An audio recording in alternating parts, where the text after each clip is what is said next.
You are listening to Lighthearted, the official podcast of the United States Lighthouse Society.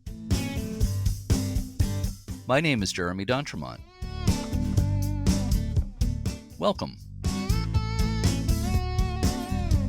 My co-host, once again, is the legendary Cindy Johnson, volunteer for Friends of Portsmouth Harbor Lighthouses and copy editor for the U.S. Lighthouse Society. Hi, Cindy. Hi, Jeremy. Today is July 23rd, 2022, and this is episode 183 of Lighthearted. In a few minutes, we'll hear an interview I did during my recent trip to Michigan with Pat Williams and Eric Klein of 40 Mile Point Light Station. First, has anything interesting happened on this date in lighthouse history, Cindy? Yes, something very important happened on July 23rd, 1715. On that date, the General Court of Massachusetts passed the Boston Light Bill, the first act passed by any legislative body in North America for the building of a lighthouse. The Boston Light Bill read, in part, "Whereas the want of a lighthouse erected at the entrance to the harbor of Boston hath been a great discouragement to navigation by the loss of the lives and estates of several of his Majesty's subjects, for prevention thereof, be it enacted, that there be a lighthouse erected on Beacon Island, to be kept lighted from sun setting to sun rising." A stone tower about 50 feet tall was built. The first keeper, 43-year-old George Worthylake, lighted the lighthouse on Friday, September 14, 1716. Boston Light Station celebrated its 300th anniversary in 2016, and it's the only lighthouse in the country that still has an official keeper employed by the federal government. The keeper today is Sally Snowman, the first female keeper in the station's history. So, Cindy, please help me tell everyone about 40 Mile Point Lighthouse and today's guests. Sure, Jeremy.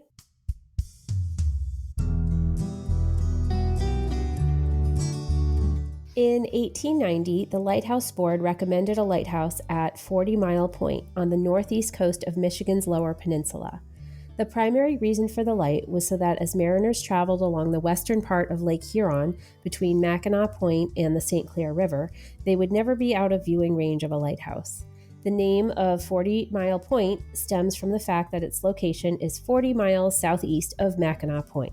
The light station began service in 1897 with a square tower centered on the lake-facing side of a duplex keeper's house.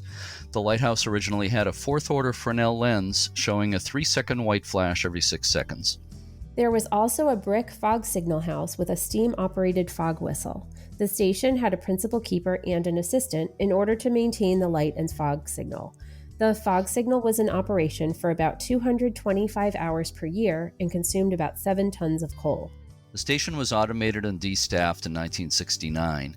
2 years later, the property was deeded to Presque Isle County, except for the lighthouse building itself. Finally, in 1998, the lighthouse was transferred to the county. Since then, the county and the 40 Mile Point Lighthouse Society have been working to restore the entire site. The park is open year-round to the public. One apartment in the lighthouse is occupied by a full-time caretaker. The other apartment is now a nautical museum staffed by 40 Mile Point Lighthouse Society volunteers.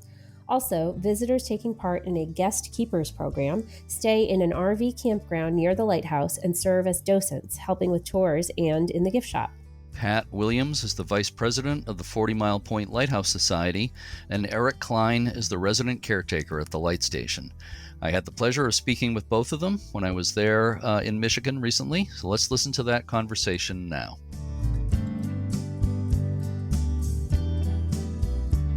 I am here at the 40 Mile Point Lighthouse, light station in Michigan, and with me here are Pat Williams, who is the vice president of the 40 Mile Point Lighthouse Society, and also Eric Klein, who's a live-in caretaker here.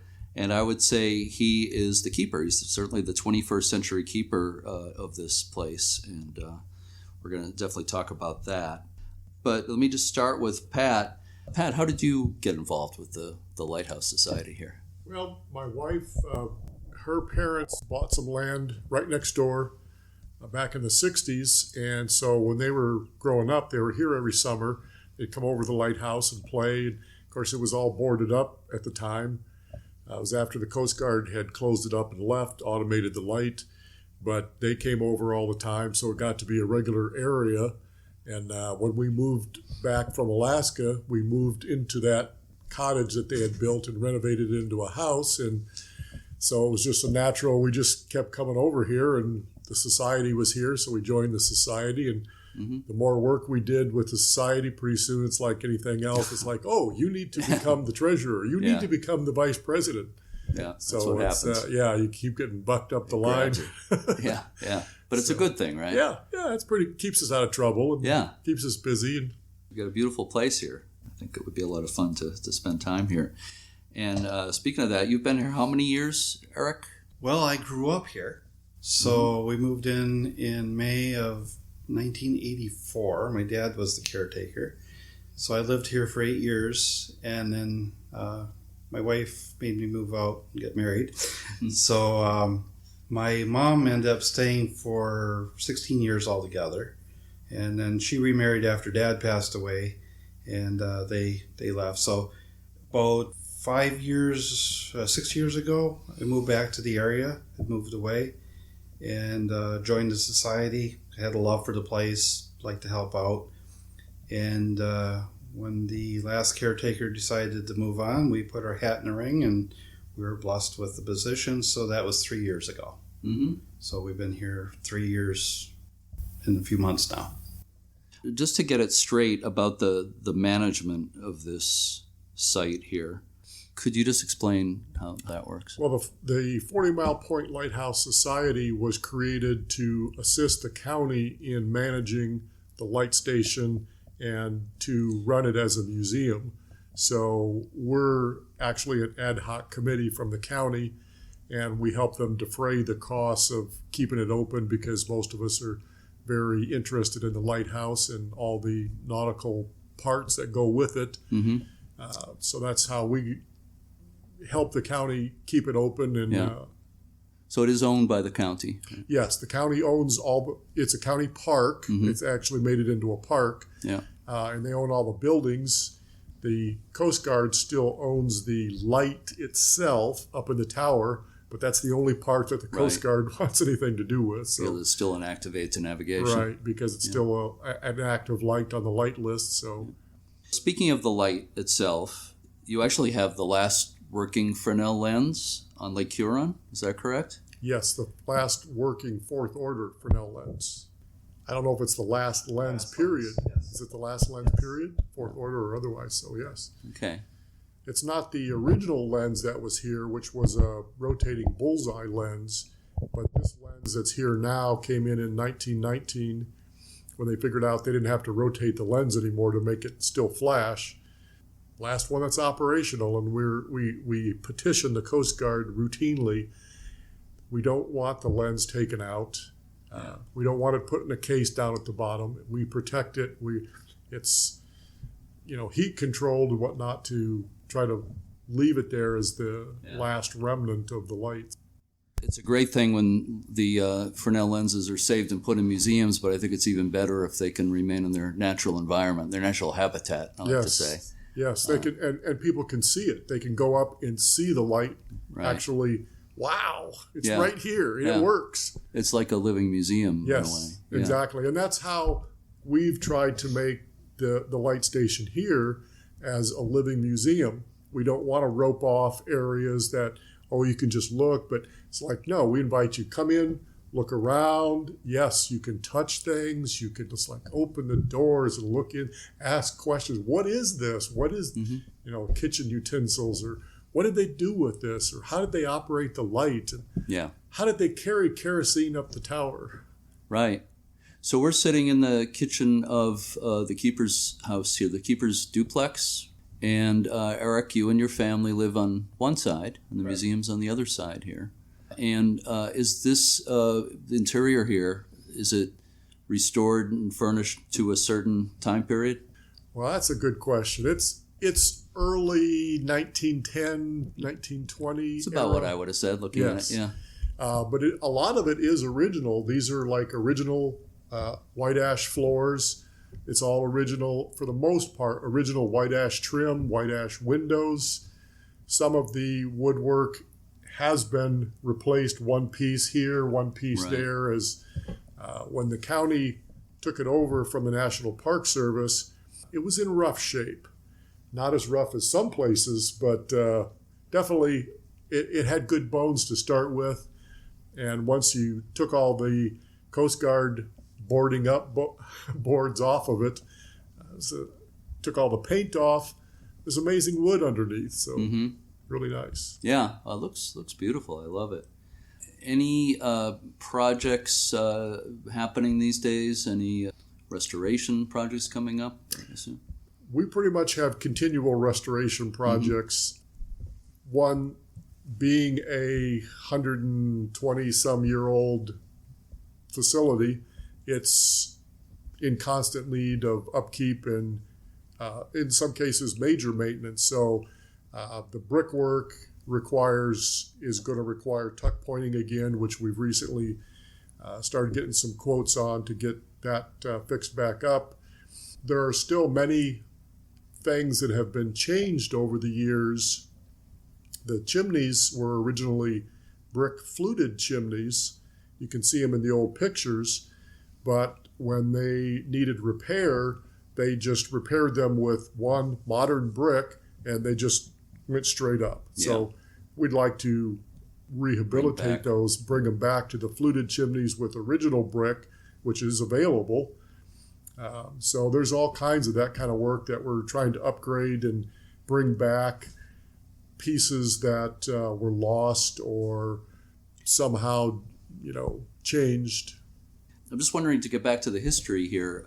First of all, there were, I assume, there was a principal keeper. Was there a first and second assistant, or just a first assistant? Just a first assistant. So you just had the duplex. Correct, the main keeper and then an assistant keeper. Okay, so two keepers. You had a fog signal, steam operated, and then probably later that's correct, compressed air. Yep. Later, fog signal. Went to the diaphone system after the steam whistles were taken out. So. Okay. So there's plenty of work to do. Either of you can take this question, but I'm wondering if there are any particular personalities among the keepers of the past and or any specific incidents that would be interesting. So we have copies of our original logbooks, which are fascinating. We have everything from 1897 to 1943 in the original log. We don't know if that just ended in 43 or the Coast Guard switched over to their paperwork, but it's full of anecdotes that just neat little tidbits in history. Our original keeper, Xavier Rains, lived here with his mother, and he was an older gentleman. And then you had Lane was our assistant keeper. He liked to hunt. He had kids, had a couple kids born here actually. And there was a few little tidbits, Lane's kids got into the flowers next door. Lane's dog came, the keeper would write this down. Lane's dog would get into the porcupine. And he kind of said it in a little bit of the way he wrote it was a little bit like, Lane shot a duck today, like, yeah. So you could tell there may have been a little friction there. But just all through the years, just little anecdotes that were very interesting.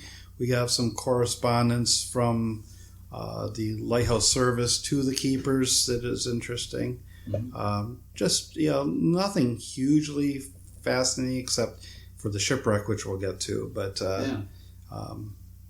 it was pretty steady life here, I guess. They had interesting things going on, like they had chickens, they had pigs, they had... but they went down to the neighboring farm to get milk. Mm-hmm. So we don't know if they had ever had a cow here, Just different things that are everyday life that I find fascinating. And you still have chickens here, I noticed.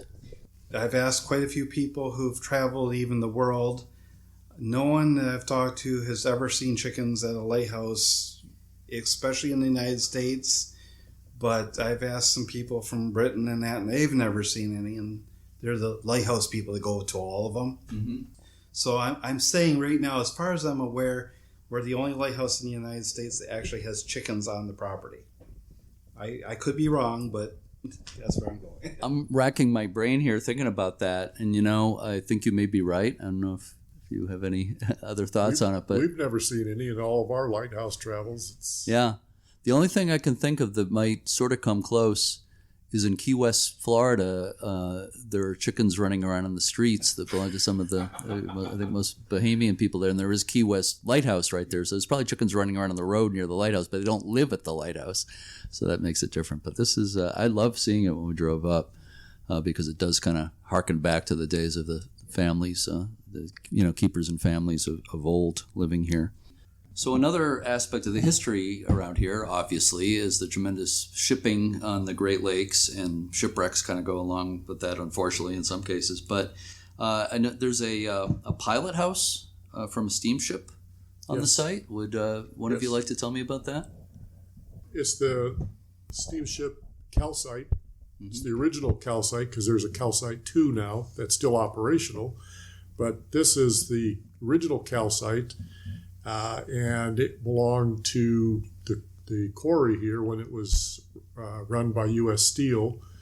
And so when they, as steamships went, it carried about 7,000 ton. They were producing new diesel-powered freighters that carried up to 70,000 ton. And so this wasn't very economical to run anymore, and they were scrapping it. So the quarry over at Calcite owners said, well, this would be nice to have the pilot house off the top of this freighter as a kind of memorial. So when they scrapped it, they cut the pilot house off the top, shipped it back over to the Calcite plant, and put it up as a museum. Mm-hmm. Right outside the quarry, there's a place called Harborview. So they put it at Harborview for like 2 years, and they maintained it. And then they said, well, that costs money to maintain. We don't want to do that. So they gave it to the city of Rogers City, who had it out by the highway at the Chambers building. And they had it for a few years and said, yeah, it takes money to keep it up. So they gave it to the county, and the county brought it out to Lighthouse Park. Mm-hmm. And they actually had it over right on the beach, on the bluff overlooking the beach at the time. And it was in pretty bad shape. And that's kind of when the society came into existence. And so with the help of Moran Iron Works, they came and picked it up, and we made a new foundation for it. They sat it on this permanent foundation that's here now. And a lot of local sailors from the area that either sailed on the Calcite or any of the various freighters that had to do with the Calcite. They helped restore it, refinished the woodwork inside, redid all the iron and steel outside of it. So a lot of the machinery inside, because it was all stripped out. So we've acquired various pieces of equipment inside to refurbish what you could see. Mm-hmm. The wheel came from one place. The binnacle came from a different place. Actually came from the Big Boy out of Alpena. So we've refurbished it with real pieces of equipment, but they came from various places. Yeah. But so people can walk through the pilot house now and see, wow, this really works. Mm-hmm. You're on a pilot house of a real freighter. Yeah.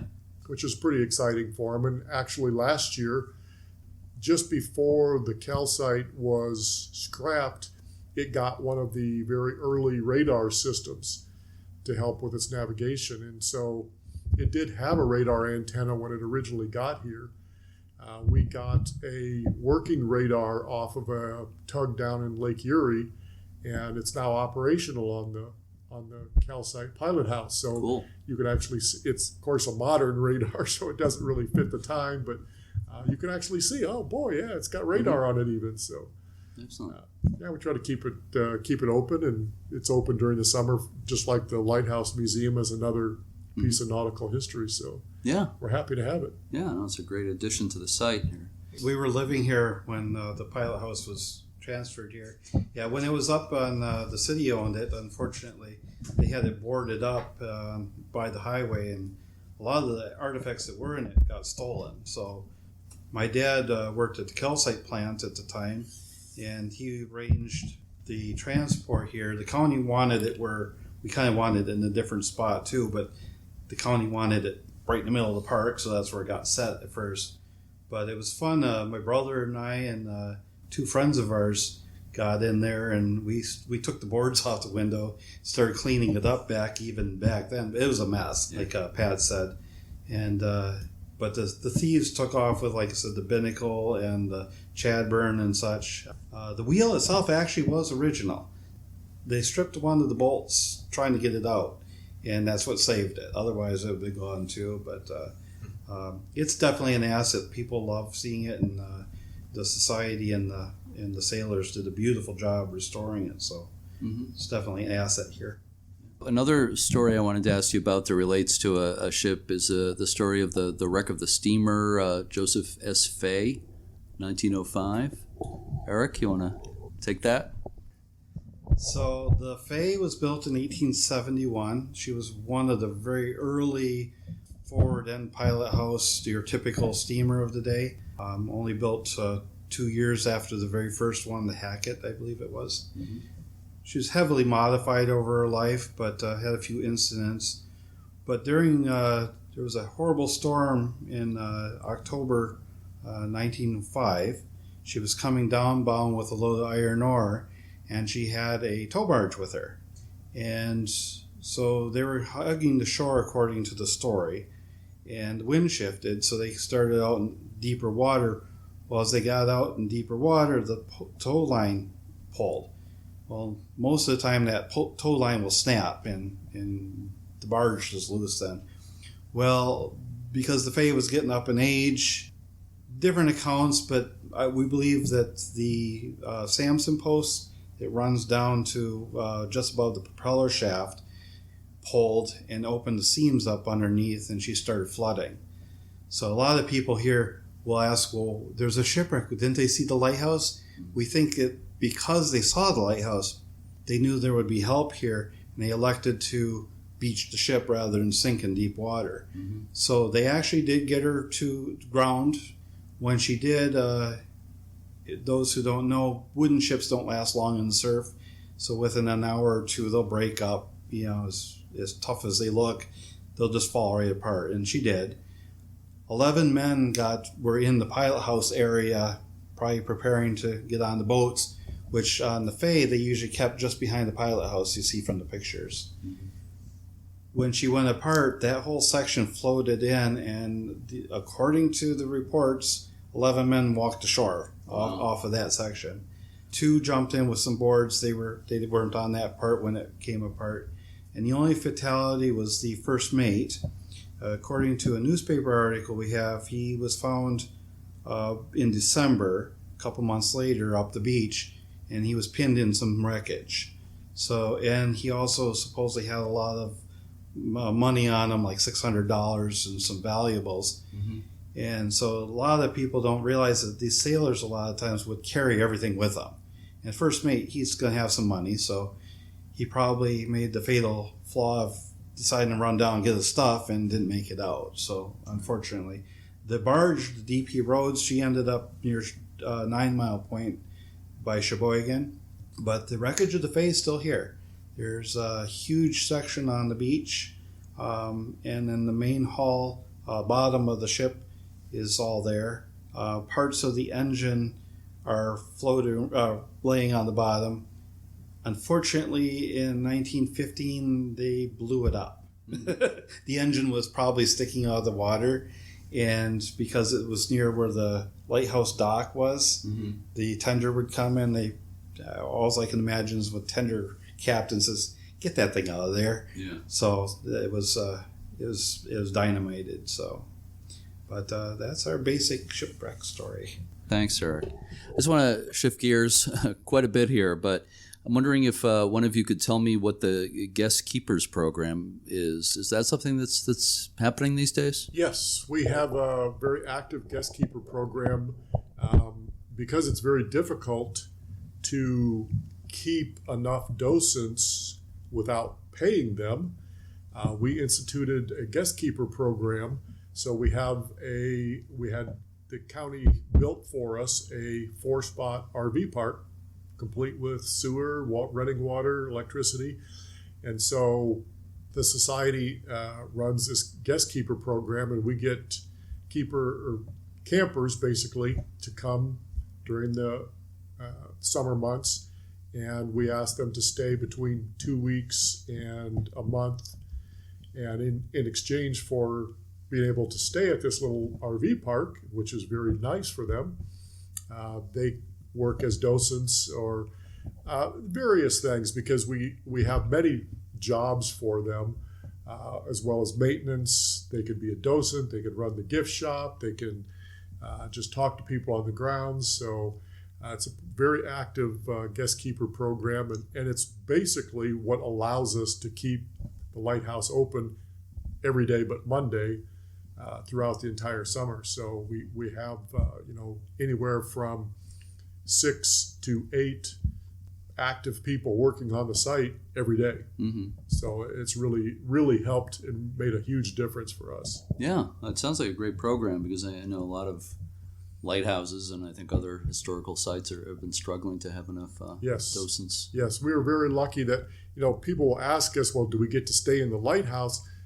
No, you don't get to stay in the lighthouse, but the flip side is we don't charge you to stay here either right. at this time. But they get to stay in the RV park, and you're right on the lake, and it's just a beautiful area.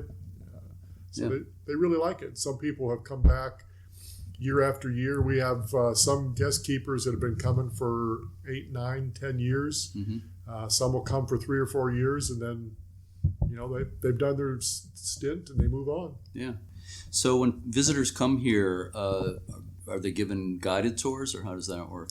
Well, the museum is open to both guided tours and just whatever you want to walk through on your own time.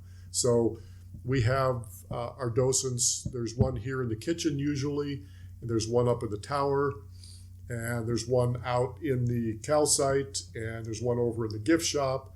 So as guests arrive, they get information about the house, and if they're really, really interested and it's fairly slow, then the docent will just walk around with them and give them, because they keep asking questions, they'll just keep giving them information, as much information as they can tolerate. Yeah.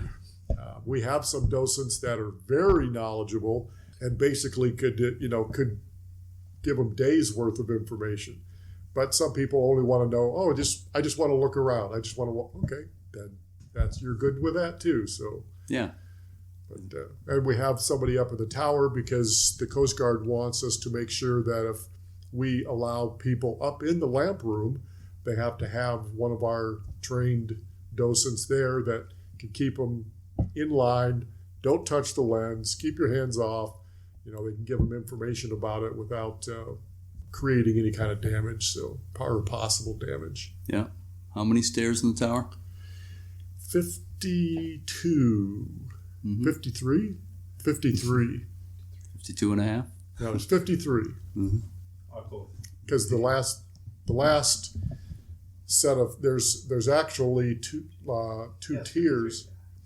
Yeah, there's 2 tiers. So you go up X number of steps to a landing, X more steps to the watch room, and then the last 13 steps are almost a ladder, more or less, to the actual lamp room. So sure, yeah. So we've talked a bit about the tower and the house, the way the house is furnished and everything. Is there anything we haven't mentioned that's on the site here that visitors get to see that you think should be mentioned? Well, we do have the fog signal building, which to us is an important part of the lighthouse. It does not have the equipment, the fog's equipment, still in it. Someday we hope to be able to renovate that as well, and either find some original equipment at other places and bring it back here, or have to rebuild some actual fog signal equipment so people could see what it looked like. We also have a one-room schoolhouse that the county has brought in. It used to be over about 4 or 5 miles from here. It was Glovey Schoolhouse. And so we have that is usually, we're now opening it more often. It was actually closed a lot, but we're doing some renovation to allow it to be opened while it's unmanned. So a docent doesn't have to be up there at the schoolhouse as well. Mm-hmm. We can open it up people can walk in and they just have a big plexiglass wall. They can see everything in the light or in the schoolhouse, but we don't have to be concerned about them walking away with materials out of the schoolhouse, because it's a little bit removed from the rest of the property, so it's hard to keep security there. But the site too, as far as light stations go, we're pretty close to complete. There's a couple minor buildings that are missing, but we hit, like Pat said, we have our fog signal, we have our original oil house, we have our two 1911 outhouses. And one outhouse, it says in the logs they moved it. I don't know how they did it as a brick outhouse, but it's got the original roof on it, so they might have. But we have that. We have what's half of our original boathouse. They actually moved up in the 30s and made into a garage. The other half was made into another garage, but that rotted away back in the day. So we have quite a bit of our original infrastructure here, and the society's working on little things. We rebuilt a tram car. We might lay a little bit more track to show how that really operated. So we're adding little details back, but overall it's a pretty complete station. So I was looking on your Facebook page. Yes. And I saw something about a craft fair that's coming up on Memorial Day weekend. So. Yes, we've, for the last, 10 years, probably, we've been, our opening in Memorial Weekend, we've incorporated a arts and crafts show with it to kind of, it's the first one of the season and gets people out to the lighthouse. And so it's a nice little opening for us. We opened the day before on a Friday, and then the arts and crafts show is on a Saturday and Sunday, and it's on the grounds here down by the pavilion. And we usually bring in a food vendor, and we have quite a turnout. So it's, in fact, we've petitioned the county several times to increase the parking, because several times a year when we do these events, parking becomes a big issue. And it's like there's people parked everywhere, and then the police don't like it when you're parked all the way out to the highway and they start parking on the highway. But so the arts and crafts does draw quite a good crowd, and it helps us open everything up and draws a lot of people into the lighthouse. Are there any other special events you have in a typical season? We've had several different types of events. Occasionally we've done kind of a concert thing where we've provided live music and had people come out from town, which is very well visited as well. We've had reenactments, so we've done some late 1800, early 1900 reenactments where we have a lot of people that do those kind of things come out. They set up their own tents and they dig fire pits, and they're cooking a roast, or somebody's napping flints, and they just all kinds of stuff. We have a blacksmith who comes out occasionally and does that, and so we've done those kind of things, as well as we have what we call the Night at the Light, because typically we're only open till 4 in the afternoon. Well, at least once a year we're open at night, and we light the grounds. We have a lot of kerosene lanterns, and we put kerosene lanterns out all around the grounds. And then we have a lot of musicians in the area that come out and they play music in the pavilion. And we decorate the lighthouse in various themes, sometimes a fall kind of theme, sometimes a Christmas theme, and we have hot cider and different things, so people get to come out and experience the lighthouse after dark. And it's pretty well attended as well, and people really like that. So I want to come for that. Yeah, it's always special being at a light station at night. Yeah, so and one of the nice things with that is the light's on and people see it.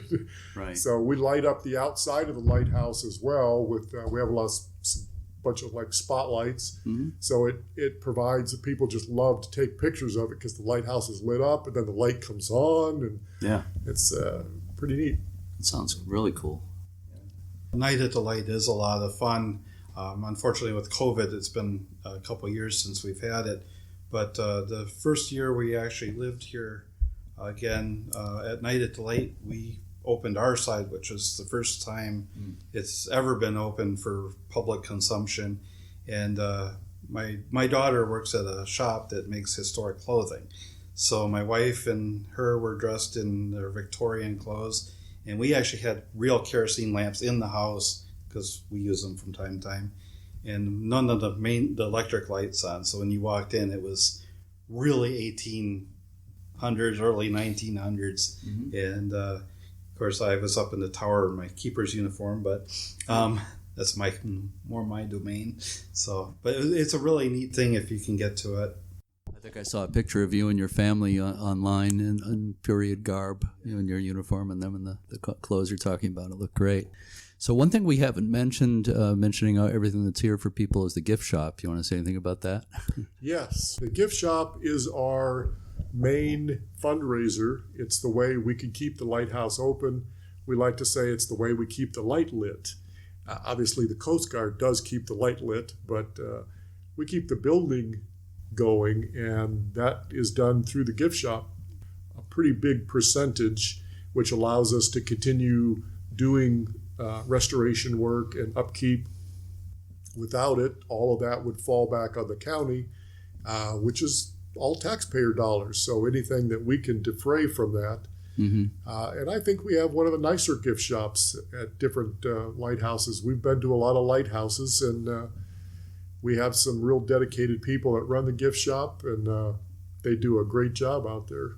Yeah, that's great. It's always a very important part of an operation like this. So I have one final question for both of you. Okay, you can fight amongst yourselves as to who's going to answer first, but this is for bonus points, okay? So the question is, what is your personal favorite thing about your association with 40 Mile Point Lighthouse? Where do you begin? Well, I have a little different take than most people, because most people, it's just, they get into this because love of the lighthouse, or it's something to do nearby and it's kind of interesting. My first take of it is because I grew up here. So to me, it's been a homecoming, and I love history. I thrive on history. So it's kind of all good things wrapped up into a nice little bundle, and I get really a cool existence. My wife and kids get to share it. I enjoy helping out with the society. They've done a ton of wonderful projects here. So, like was mentioned before, the condition of the house. When my folks were the caretakers, there was limited funds because it was county run and such. The society basically totally restored both sides of the house. So I appreciate that. So I get to enjoy their hard work, and so I try to give back my share of that. So I enjoy doing that. The maintenance stuff. I'm a painter by trade, so I enjoy doing the painting projects wherever possible, especially when the paint stays on. It's harsh weather here, so it's sometimes a little hard, but yeah. And I'd say my favorite thing about the lighthouse is actually dealing with guests when they come in here, and you get a lot of people that they like the lighthouse. It's neat. They've maybe never seen one before or whatever, but you get a lot of people that when they come in, it's like their face just lights up. Mm-hmm. And that is the greatest enjoyment for me, is the people that really, really enjoy it. They're just so excited about it. It's great to be able to be here to allow that to happen, that they can still see that. That's why I like the lighthouse the best. Well, those are great reasons. And I see the sun is coming out. So before my friend Nick Korstad here and I leave, we need to get outside a little bit. I need to take a few pictures. So I want to thank you so much, Eric Klein and Pat Williams, for joining me today. You have a an excellent organization here and a beautiful light station, well kept and very complete, as you were saying, Eric. And it's a real pleasure to visit here. And thank you for hosting me here to do this. Thank you so much. Thank you for coming out. We love talking to anybody. Then the more we can get it out to the public, to have them come visit. Like I said, this is for those who are listening, the public. Come see us. I'm shamelessly trying to make the best station in the United States. Long way to go, but there's some beautiful stations, but we're trying our hardest to be very friendly. I think we do that very well, and then on top of it, just make it a beautiful, fun experience for everybody.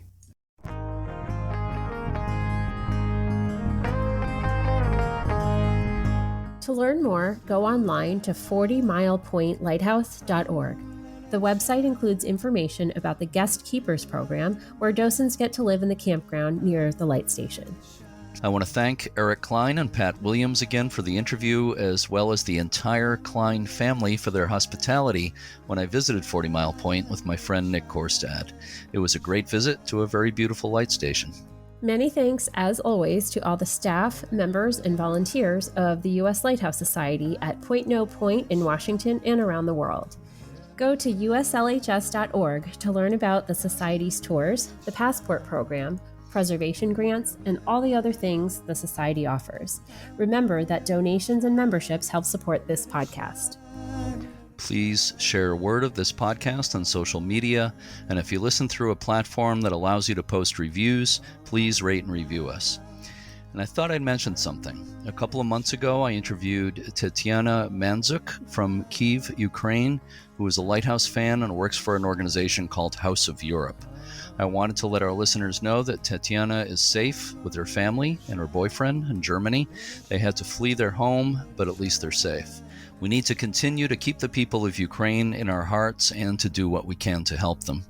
The Greek philosopher Plato once wrote, quote, "We can easily forgive a child who is afraid of the dark. The real tragedy of life is when men are afraid of the light," unquote. On next week's episode of Lighthearted, we'll be talking with Sherry and Willie Faust, owners of Stony Point Lighthouse in Henderson, New York. To all our regular listeners and to our new ones, thanks so much for listening, and keep a good light. Out in the dark, I'm gonna let it shine. Out in the dark, I'm gonna let it shine. Out in the dark, I'm gonna let it shine. Let it shine, let it shine, let it shine. This little light of mine, I'm gonna let it shine. This little light of mine, I'm gonna let it shine. This little light of mine, I'm gonna let it shine. Let it shine, let it shine, let it shine. This little light of mine, I'm gonna let it shine. This little light of mine, I'm gonna let it shine. This little light of mine, I'm gonna let it shine. Let it shine, let it shine.